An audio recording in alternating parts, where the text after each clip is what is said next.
Entertainment present अलबेला music छौरी लहंगे में मछली मछली मछली मछली फसाई लेलकै। जब से ओइले रे दाहर के पानी गेलै भमरा पर छोड़ के दलानी, गेलै हमरा पर छोड़ के दलानी। जब से ओइले रे दाहर के पानी गेलै भमरा पर छोड़ के दलानी, और उहे खोल के लगाई देलकै, लगाई देलकै। बनाई लेलकै छौरी लहंगे के जाल बनाई लेलकै, फसाई लेलकै छौरी लहंगे में मछली फसाई लेलकै, फसाई लेलकै। डीजे गुडूरा छौरी लहंगे में मछली फसाई लेलकै, फसाई लेलकै। यार के पैसा ई अपन बचेलकै, पानी बहेल से दलहंगे में केलकै, पानी बहेल से दलहंगे में केलकै।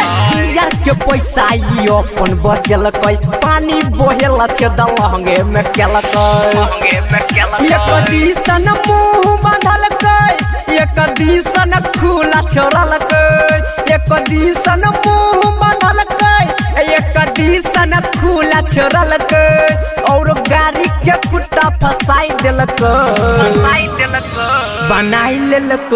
बनाई लेलकै छौरी लहंगे के जाल बनाई लेलकै, फसाई लेलकै छौरी लहंगे में मछली फसाई लेलकै, छौरी लहंगे में मछली डीजे गुडूरा मछली मछली presented by Albela recording studio Simra.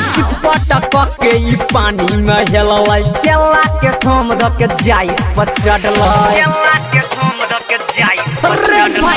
पटक के ई पानी में हेललै, केला के थम ध के जाई पर चढ़लै, जाई पर चढ़लै। जब ले पहले फूलो चंदन हाला, तब ले सोनू से पड़ले पाला, जब ले पहले चिंगारी सुमहाला, तब ले शंभू से पड़ले पाला, वो से सुनील मनीष के उड़ाई देलकै, फसाई देलकै।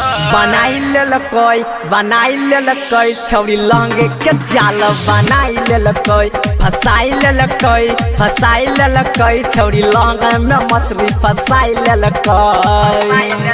जब से ओइले रे दाहर के पानी गेलै भमरा पर छोड़ के दलानी, और उहे खोल के लगाई देलकै, लगाई देलकै।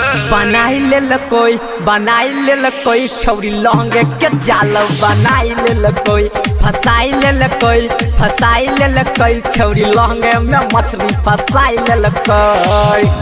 SIS entertainment present Delhi.